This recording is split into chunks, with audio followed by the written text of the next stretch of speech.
Karnataka already Islamic ಆಗ್ಬಿಟ್ಟಿದೆಯಾ ಅನ್ನೋ doubt ಬರ್ತಾ ಇದೆ. ಇದಕ್ಕೆ ಬರೀ ಹೇಳಿಬಿಟ್ರೆ ಆಗೋದಿಲ್ಲ. ನಾವು ರಾಜಕಾರಣಿಗಳಾಗ್ಬಿಡ್ತೀವಿ. ನಮಗೆ ಜವಾಬ್ದಾರಿ ಇದೆ. ದೇಶಭಕ್ತರು ಮತ್ತು ಹಿಂದೂ ಧರ್ಮವನ್ನು ಉಳಿಸೋದಕ್ಕೋಸ್ಕರ ನಮ್ಮ ಕಳಕಳಿಯ ಹೋರಾಟ, ಕಳಕಳಿಯ ಪ್ರಯತ್ನ ಇದ್ದೇ ಇರುತ್ತೆ. ಆ ದೃಷ್ಟಿಯಿಂದ ಆಧಾರ ಕೊಟ್ಬಿಟ್ಟು ಇವತ್ತು ಮಾತಾಡ್ತೀನಿ.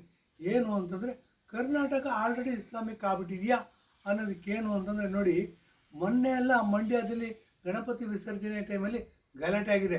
ನಾಗಮಂಗಲ ಅಂತ ಅಂದ್ಬಿಟ್ಟು ತಾಲೂಕು ಹೆಡ್ ಕ್ವಾರ್ಟ್ರದು, ಕಸಬಾ ಹೋಬಳಿನೂ ಹೌದು. ಏನಾಗಿದೆ ಅಲ್ಲಿ ಗಣಪತಿ ವಿಸರ್ಜನೆ ಇದರಲ್ಲಿ ಮುನ್ಸೂಚನೆ ಇತ್ತಂತೆ. ಮುನ್ಸೂಚನೆ ಇದ್ರೂ ಏನಾಗಿದೆ, ಕಾಂಗ್ರೆಸ್ ಸರ್ಕಾರ ಗಲಾಟೆ ಆಗಿ ಬಿಡ್ತಾರೆ. ಇವರು ಏನು ಅಲ್ಪಸಂಖ್ಯಾತರು ಹಿಂದೂಗಳ ಮೇಲೆ ಸವಾರಿ ಮಾಡಬೇಕು, ರೂಲ್ ಮಾಡಬೇಕು. ಆ ದೃಷ್ಟಿಯಿಂದ ಇವರೇನು ಮಾಡ್ತಾರೆ, ಗಲಾಟೆ ಜಾಸ್ತಿ ಆಗಿ ಬಿಟ್ಬಿಟ್ಟು ಆಮೇಲೆ ಏನು ಮಾಡ್ತಾರೆ, ನಾಮಕಾವಸ್ಥೆ ಕೇಸ್ ಹಾಕ್ತಾರೆ. ಪಾಪ ಅಮಾಯಕರು ಅನಕ್ಷರಸ್ಥನ ಹಿಡಿದು ಹಿಂದೂಗಳ ಮೇಲೆ, ಜಾಸ್ತಿ ಜನಗಳ ಮೇಲೆ ಕೇಸ್ ಹಾಕ್ಬಿಡ್ತಾರೆ.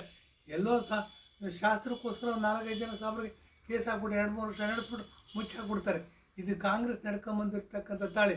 ಹಾಗಾಗಿ ದಾರಿ ಅದರಿಂದ ಏನಾಗುತ್ತೆ, ಕಾಲಕ್ರಮೇಣ ನಮಗೆಲ್ಲ ಗೊತ್ತಿಲ್ಲದಂಗೆ ಇಸ್ಲಾಮೀಕರಣ ಆಗ್ತಾ ಇದೆಯಾ, ಕರ್ನಾಟಕ ಇಸ್ಲಾಮಿಕ್ ಆಗ್ಬಿಟ್ಟಿದೆಯಾ ಅನ್ನೋ ಸಂಶಯ ಬರುತ್ತೆ. ಇದಕ್ಕೊಂದು ಉದಾಹರಣೆ ಹೇಳ್ತೀನಿ ನೋಡಿ. ಮೊನ್ನೆ ನಾಗಮಂಗಲದಲ್ಲಿ ಗಣಪತಿ ವಿಸರ್ಜನೆ ವೇಳೆ ಬಹಳ ದೊಡ್ಡ ಗಲಾಟೆ ಆಗಿದೆ. ಅಂಗಡಿಗಳಿಗೆಲ್ಲ ಬೆಂಕಿ ಹಚ್ಚಿದ್ದಾರೆ. ಅದ್ಯಾರು ವಿಶ್ವ ಹಿಂದೂ ಪರಿಷತ್ ಮುಖಂಡ ಅಂತೆ, BJP ಮುಖಂಡ ಅಂತೆ, ಹಿಂದೂ ಪರವಾಗಿದ್ದವರಂತೆ. ಅವ್ರ ಬಟ್ಟೆ ಅಂಗಡಿನ ನುಗ್ಗಿಬಿಟ್ಟು ಬೀಗ ಹೊಡೆದ್ಬಿಟ್ಟು ಬಾಗಿಲು ಓಪನ್ ಮಾಡಿ ಬಟ್ಟೆ ಅಂಗಡಿಗೆ ಬೆಂಕಿ ಹಾಕಿದ್ದಾರೆ. ಈ ಬೆಂಕಿ ಹಾಕಿರೋ ಇದರಲ್ಲಿ ಈಗ ಏನಾಗಿದೆ, ಕೇರಳದಿಂದ ಬಂದಿರೋರು ಒಂದು 2-3 ಜನ ಇದರಂತೆ. ಅವರು PFI ಸಂಘಟನೆಯವರಂತೆ. ಅದರಿಂದ ಈ ಕರ್ನಾಟಕ ಪೊಲೀಸ್ ಏನಿದೆ, ಸಿದ್ದರಾಮಯ್ಯನವ್ರ ಕೈ ಕೆಳಗೆ ಕೆಲಸ ಮಾಡ್ತಕ್ಕಂಥದ್ದು. ಅವ್ರು ಏನು ಹೇಳ್ತಾರೆ ಅವ್ರು ಕೇಳ್ತಾರೆ. ಜಿಸ್ಕಿ ಲಾಟಿ ಉಸ್ಕಿ ಬಾಯಿಸ್. ಯಾರ ಹತ್ರ ದಂಡ ಇರುತ್ತೆ ಅವರಿಗೆ ಮಾತು ಕೇಳಲೇಬೇಕಾಗತ್ತೆ. ಅವ್ರು ಟ್ರಾನ್ಸ್ಫರ್ ಮಾಡ್ತಾರೆ, ಪ್ರಮೋಷನ್ ಕೊಡ್ತಾರೆ, ಏನೇನೋ ಮಾಡ್ತಾರೆ. ಹಾಗಾಗಿ ಅವ್ರಿಗೆ ಇಷ್ಟ ಇದೆಯಲ್ಲೋ ದೊರೆಗಳ ಮಾತನ್ನು ಕೇಳಲೇಬೇಕಾಗತ್ತೆ, ಅವ್ರ ಆಜ್ಞೆಯನ್ನು ಪಾಲಿಸಬೇಕಾಗತ್ತೆ. ದೊರೆಗಳಾದರೆ ಎಂಥವ್ರು ಇರೋದು, ಇವು ಹುಚ್ಚುಮುಂಡೆ ಮತ್ತು ಹುಂಚಣ ಜನ ಅಂತ. ಇವರೇನು ಅಂತಂದರೆ ಆಲ್ರೆಡಿ ಕರ್ನಾಟಕವನ್ನು ಇಸ್ಲಾಮಿಕ್ ಮಾಡಿಬಿಟ್ಟಿದ್ದಾರೆ. ಇದಕ್ಕೆ ಉದಾಹರಣೆ ಏನು ಅಂತಂದರೆ ನೋಡಿ, ಗಣಪತಿ ಕೂರಿಸಿರೋರು ಮೇಲೆ ಕೇಸ್ ಹಾಕಿದ್ದಾರೆ. ಏವನ್ ಆರೋಪಿ ಅಂತ. ಏವನ್ ಆರೋಪಿ ಪ್ರಮುಖ ಆರೋಪಿಯವರು ಏವನ್ ಆರೋಪಿ ಮಾಡಿದ್ದಾರಂತೆ. ಇದರಲ್ಲಿ ಗಲಾಟೆ ಒಳಗೆ ಗಣಪತಿ ಕೂರಿಸಿರೋರನ್ನ ಏವನ್ ಆರೋಪಿ ಮಾಡ್ತಾರೆ ಅಂತಂದರೆ ಹೇಗಿದೆ ಅಂತಂದ್ಬಿಟ್ಟು ಒಂದು ಉದಾಹರಣೆ ಕೊಟ್ಟು ಮಾತಾಡ್ತೀವಿ. ನಮಗೆಲ್ಲರಿಗೂ ನೆಗಡಿ ಬರುತ್ತೆ, ಹೊಟ್ಟೆ ನೋವು ಬರುತ್ತೆ, ಏನೇನೋ ಕಾಯಿಲೆಗಳು ಬರುತ್ತೆ. ಮನುಷ್ಯ ಬದುಕಿರೋವರೆಗೂ ಸಣ್ಣ ಪುಟ್ಟ ಕಾಯಿಲೆಗಳು ಬರುತ್ತೆ. ನೆಗಡಿ ಬಂತು ಅಂತ ನಾವು ಮೂಗನ್ನ ಕೊಯ್ಕೊತೀವ? ಇದು ನಮ್ಮ ಮುಂದಿರ್ತಕ್ಕಂಥ ಪ್ರಶ್ನೆ. ಈಗ ಏನಾಗಿದೆ, ಏನೋ ಗಲಾಟೆ ಆಯಿತು ಸ್ವಾಮಿ, ಕಾನೂನು ಮತ್ತು ಸುವ್ಯವಸ್ಥೆ ಕಾಪಾಡ್ಕೋಬೇಕಾಗಿರೋದು ನಿಮ್ಮ ಫಂಡಮೆಂಟಲ್ ಡ್ಯೂಟಿ. ಮರ್ತು ಬಿಟ್ಟಿದ್ದೀರಾ ನೀವು. ಏನಾಗಿದೆ, ನೆಗಡಿ ಬಂತು ಅಂತಂದ್ಬಿಟ್ಟು ಏವನ್ ಆರೋಪಿ ಮಾಡಿದ್ದೀರ, ಮೂಗನ್ನ ಕೊಯ್ತಾ ಇದ್ದೀರಾ ನೀವು. ನಿಮ್ಮ ಮನೇಲಿ ಹೀಗೆ ಟ್ರೀಟ್ಮೆಂಟ್ ತೊಗೋತೀರಾ ನೀವು, ಹೀಗೆ ಪರಿಹಾರಗಳನ್ನ ಕಂಡ್ಕೊತೀರಾ ಅಂತ ಕ್ವಶನ್ ಕೇಳಬೇಕಾಗುತ್ತೆ. ಈ ಥರ ಕ್ವಶನ್ ಕೇಳಿದಾಗ ನೋಡಿ, ಕಾನೂನು ಮತ್ತು ಸುವ್ಯವಸ್ಥೆಯನ್ನು ಕಾಪಾಡ್ಕೋಬೇಕಾದಂಥ ಜವಾಬ್ದಾರಿ ಇರೋದು ಪೊಲೀಸರು ಮೇಲೆ. ಏನಾದರೂ ಕ್ರಮ ತಗೋಬೇಕು ಅಂತಂದರೆ ಅವ್ರ ಮೇಲೆ ಕ್ರಮ ತಗೋಬೇಕು. ಅದ್ಯಾರೋ ಪೊಲೀಸ್ ಸರ್ಕಲ್ ಇನ್ಸ್ಪೆಕ್ಟ್ರನ್ನ ಇವರು ಅಮಾನತ್ ಮಾಡಿಬಿಟ್ರು, ಟ್ರಾನ್ಸ್ಫರ್ ಮಾಡಿಬಿಟ್ರಂತೆ. ಪಾಪ ಆತ ಏನು ಮಾಡ್ತಾನೆ, ಮೇಲಿಂದ ಏನು ಬಾಯಿ ಮಾತಲ್ಲಿ ಆರ್ಡ್ರ್ ಕೊಡ್ತಾರೆ ಅದನ್ನು ಪಾಲಿಸಲೇಬೇಕು. ಏನು ನೆಟ್ಟಿಗೆ ಆರ್ಡ್ರ್ ಇರುತ್ತೆ ಅದನ್ನು ಪೇಪರ್ ಕೊಡ್ತಾರೆ ಇವರು. ರಾಜಕಾರಣಿಗಳು ಏನಾಗಿದೆ, ಬಹಳ ಕಳ್ಳಾಟ ಮಾಡ್ತಾರೆ. ಏನಾದರೂ ಕಾನೂನು ಬಾಹಿರ ಆಕ್ಟಿವಿಟಿ ನಡೆಯುತ್ತೆ ಅಂದರೆ, ಲಂಚ ತಗೋಬೇಕು ಅಂದರೆ, ಭ್ರಷ್ಟಾಚಾರ ಮಾಡಬೇಕು ಅಂತಂದರೆ ಇವ್ರು ಯಾರೂ ಪೇಪರಲ್ಲಿ ಮೂವ್ ಮಾಡೋದಿಲ್ಲ. ತಿಳ್ಕೊಳ್ಳೋಕೆ ಬೇಕಾದಂಥ ವಿಚಾರ ಏನು ಅಂದರೆ, ಅವ್ರಿಗೆ ಬೇಕಾಗಿರ್ತಕ್ಕಂಥ ಆಫೀಸರ್ಸ್ನ ಹಾಕಿರ್ತಾರಲ್ಲಿ. ಅವನು ಸಸ್ಪೆಂಡ್ ಆದರೂ ಅದಕ್ಕಿಂತ ಸಂಬಳ ಏನು ತಗೋತಿರ್ತಾನೆ ಅದು 4 ಸಂಬಳ ತಗೋತಾನೆ. ಯಾಕೆಂದರೆ ರಾಜಕಾರಣ ಹಿಂಬಾಗಲಿಂದ ಕೊಡ್ತಾರೆ ಅವ್ನು ಸಂಬಳ. ಹಾಗಾಗಿ ಸಸ್ಪೆನ್ಷನ್ನು ಇದು ಏನಿರಲ್ಲ. ಮತ್ತು ಪ್ರಮೋಷನ್ ಕೊಟ್ಬಿಟ್ಟು ಅವನು ಮುಂದೆ ಬೇರೆ ಡಿಪಾರ್ಟ್ಮೆಂಟ್ಗೆ ಹಾಕ್ತಾರೆ. ಈಗ ಏನಾಗುತ್ತೆ, ಈ ರಾಜಕಾರಣಿಗಳು ಕೈಗೊಂಬೆಗಳನ್ನ ಇಟ್ಕೊಂಡಿದ್ದಾರೆ. ಈ ಥರ ಕೈಗೊಂಬೆ ಇಟ್ಕೊಂಡು ಏನಾಗುತ್ತೆ, ಪಾಪ ಅದ್ಯಾರೋ ಪೊಲೀಸ್ ಇನ್ಸ್ಪೆಕ್ಟ್ರನ್ನ ಸಸ್ಪೆಂಡ್ ಏನೋ ಮಾಡಿದ್ದೀರಾ, ಅವರು ಇನ್ನೂ ಒಳ್ಳೆ ದುಡ್ಡು ಕಾಸು ಕೊಡ್ತೀರಾ, ಒಳ್ಳೆ ಇನ್ನೂ ಪೋಸ್ಟ್ ಕೊಡ್ತೀರಾ, ಪ್ರಮೋಷನ್ ಕೊಡ್ತೀರಾ, ಬೇರೆ ಕಡೆ ಎಲ್ಲರೂ ಒಳ್ಳೆ ಫಲವತ್ತಾದ ಜಾಗದಲ್ಲಿ ಅವ್ರನ್ನ ಪೋಸ್ಟಿಂಗ್ಸ್ ಹಾಕ್ತೀರಾ. ಇದು ರಾಜಕೀಯ ಕಳ್ಳಾಟಕ್ಕೆ ಕೊನೆಯೇ ಇಲ್ಲ ಅಂತ ಹೇಳ್ಬೋದು.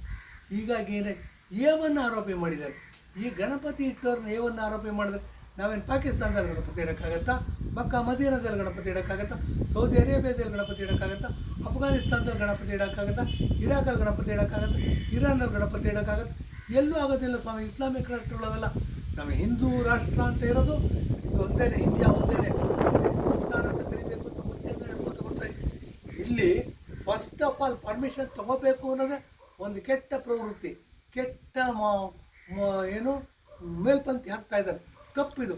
ಹಿಂದೂ ರಾಷ್ಟ್ರ ಅಂತ ಆದಮೇಲೆ ಮುಸಲ್ಮಾನರಿಗೋಸ್ಕರ ಪಾಕಿಸ್ತಾನವನ್ನು ಬಿಟ್ಕೊಟ್ಟ ಮೇಲೆ ಉಳಿದಿದ್ದು ಹಿಂದೂಗಳಿಗೋಸ್ಕರ ಹಿಂದೂಗಳು ನಮ್ಮ ದೇಶದಲ್ಲಿ, ನಮ್ಮ ನಾಡಲ್ಲಿ, ನಮ್ಮ ಮನೆಯಲ್ಲಿ ಗಣಪತಿ ಇಡೋದಕ್ಕೆ ಪರ್ಮಿಷನ್ ತಗೋಬೇಕು ಅಂತಂದರೆ ಇನ್ನೊಂದು ಪ್ರಶ್ನೆ ಕೇಳ್ತೀನಿ ಇಲ್ಲಿ.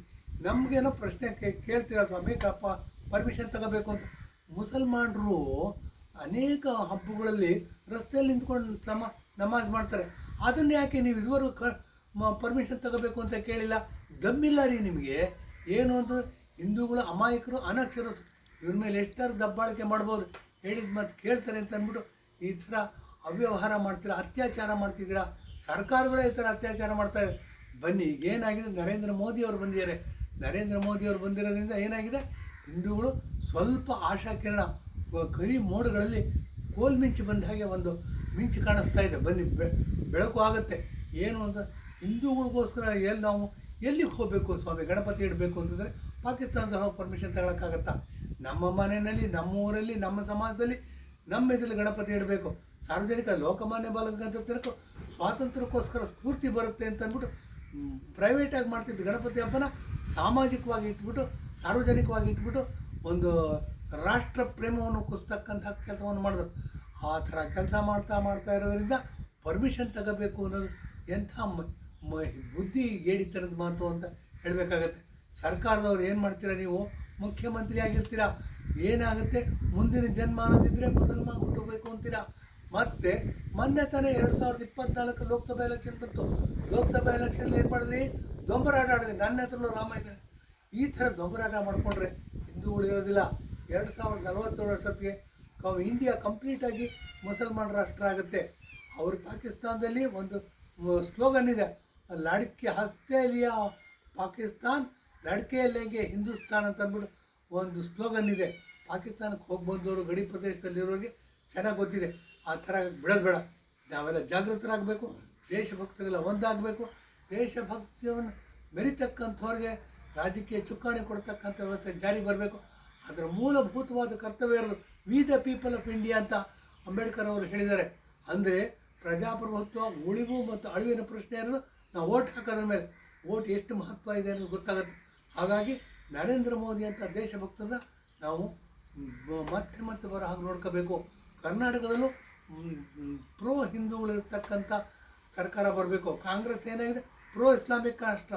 ಕಾಂಗ್ರೆಸ್ ಕಾಲದಲ್ಲಿ ಹಿಂದೂಗಳನ್ನ ಸೆಕೆಂಡ್ ಗ್ರೇಡ್ ಸಿಟಿಸನ್ಸ್ ಥರ ನೋಡ್ಕೊಂಬಿಟ್ರು. ಈ ಅನ್ಯಾಯನ ಸಹಿಸ್ಕೊಂಡಿದ್ವಿ ನಾವು. ಬನ್ನಿ, ಈಗ ಸೋಷಿಯಲ್ ಮೀಡಿಯಾ ಬಂದಿರೋದ್ರಿಂದ ಜಾಸ್ತಿ ಜನಕ್ಕೆ ವಿಚಾರಗಳು ಹಬ್ಬುತ್ತಾ ಇದೆ, ಜಾಸ್ತಿ ಜನಕ್ಕೆ ವಿಚಾರಗಳು ಗೊತ್ತಾಗ್ತಾ ಇದೆ. ಈ ಕಾಂಗ್ರೆಸ್ನವ್ರು ಏನೇನು ಮೋಸ ಮಾಡಿದ್ರು, ಏನೇನು ಹಿಂದೂಗಳ ಮೇಲೆ ದಬ್ಬಾಳಿಕೆ ಮಾಡಿದ್ರು, ಇದನ್ನೆಲ್ಲ ಏನಾಗಿದೆ, ಒಂದಲ್ಲ ಒಂದು ಪ್ಲಾಟ್ಫಾರ್ಮಲ್ಲಿ ಬಿಚ್ಚಿಡ್ತಾ ಇದ್ದಾರೆ. ಅಂಥ ಕೆಲಸವನ್ನು ನಾವು ಸಹ ಮಾಡ್ತಾಯಿದ್ವಿ. ಏನು ಅಂದರೆ ಅಂಬೇಡ್ಕರ್ ಕೊಟ್ಟಿರ್ತಕ್ಕಂಥ ಸಂವಿಧಾನ, ವಾಕ್ ಸ್ವಾತಂತ್ರ್ಯ, ಈ ದೇಶ ಭಕ್ತಿ ಮೇರಿಬೇಕು. ನಮ್ಮ ದೇಶ ಸ್ಟ್ರಾಂಗ್ ಆಗಬೇಕು.